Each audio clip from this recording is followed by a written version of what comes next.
Oh, all right. Time to take a load off. I just got off of work, and I wanted to make this video as soon as possible because there are rumors of Nick Diaz versus Tony Ferguson for International Fight Week. And if you're going to have International Fight Week, you're going to want a stacked card. Obviously, we got Conor McGregor, Michael Chandler as the main event. Allegedly, it's Joe Pyfer in the co-main, which is okay. He's pretty good. I would actually like to see Joe Pyfer versus Bo Nickel for a co-main because I honestly think they're at that kind of skill level. I know Bo Nickel is coming back, but that's besides the point. How do you fit Tony Ferguson versus Nick Diaz onto that card? Maybe a co-main event, third till the main event. I don't know. But I do believe from a standpoint, like this is actually an interesting matchup. Perfect fight for Tony Ferguson right now because like I think I said this in a previous episode, every fight he's taken, he's kind of just gotten a little bit mashed up a little bit more. It is very apparent that the more he gets in the octagon, the more the wheels come off the car that is Tony Ferguson. And I'm only saying that because after the Paddy Pimblett fight, I was on that team where I was just like, what else is there for Tony right now? Like, what else? Can he fight Benoit Saint Denis and expect not to get KO'd? Like, probably worse than Michael Chandler. And it's just sad. I don't like to admit it, but just as a guy who's been a long-time Tony Ferguson fan, I've always said, let's have one more go. I thought Bobby Green would be a good matchup for him. I thought Paddy was going to be a good match. It turns out even Paddy was a mismatch for him. You could tell that it's about time for him to hang it up. And even though he went on a podcast and said, I'm not going to retire, I'll retire my own terms. You know what? He can retire on his own terms. But I'm just saying, as a fan and just seeing how he's kind of not the same fighter anymore, every time he goes in there, he's risking his health. When he's got 2 kids, he's got a wife.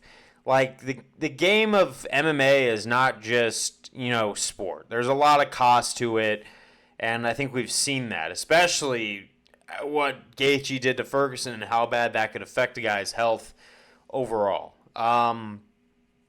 But then you got Nick Diaz. Now, I would have Nick Diaz as even a favorite in this one because not only is he bigger than the weight class that Tony typically fights at, I think that he hasn't had as much soften up time as Tony Ferguson. His case is very special. Now, this fight works because this is the battle of guys who have literally been screwed over by the UFC super bad. Tony's always been held out on a title shot that he well deserved, and Nick Diaz was just the whole 5-year suspension over the marijuana thing and everything like that.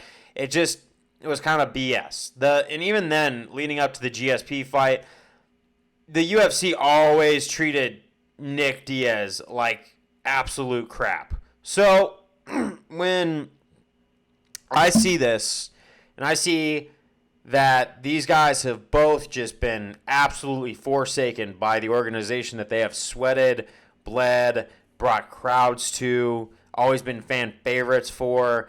They still just never gave them their dues. And it's really upsetting to watch. But since Nick Diaz basically took a lot of time off because of a really long suspension and just lack of a thing, now Nick Diaz obviously has a chip on his shoulder that I can very well sympathize with. He wants a title shot, but after that Robbie Lawler fight, you could tell he's older too. I don't think he's been too damaged, to be honest, even though, that Robbie Lawler hit that made him quit was pretty brutal, and you could tell, old Nick Diaz of old would never pull that off, would never just fall to the floor and quit like that. But, hey, time off can also do that thing where you miss a few steps. But do I think he's been absolutely beaten into damage like Tony Ferguson? Probably not. So I would have to say, if you were to do a 3-rounder, I'd probably have Nick Diaz winning by either a decision or a 3rd-round finish probably. It wouldn't be an instantaneous, easy night at the octagon for Nick Diaz from what we can see, but it would definitely be a good send-off. Plus, who knows, maybe Tony could prove us wrong and then just kind of maybe tag out. But yeah, no, I think that this is probably like the last matchup for both of these guys that there is on the table. Like, don't even make them cut weight. Just make them meet at 185 open weight, and let's just have a send-off fight for the fans. Because, like, look, I know the Ferguson fan base gets really upset when even me as a Tony Ferguson fan says that Tony needs to get out of his own way and stop being so stubborn. And you know what? Fighters are stubborn people, but if he cannot beat Nick Diaz, he's always going to have that legacy. That win streak is solidified in history. He's done enough. And so is Nick Diaz in a sense. Even though I do understand both these guys want to continue, and I can understand and sympathize with both the chips on the shoulder both these guys have at this point, I can't want them to stay in there just because I think they deserve better than just going in and doing, sadly, the only thing they probably know how to do. Well, not the only thing, but it's the thing that they do best. You know, and when you have a fighter's gift like that, it's really hard to give it up. But I do want to see this fight happen. I know it's just in talks, it's in rumors, I don't know who's doing what, but why not? Peace out.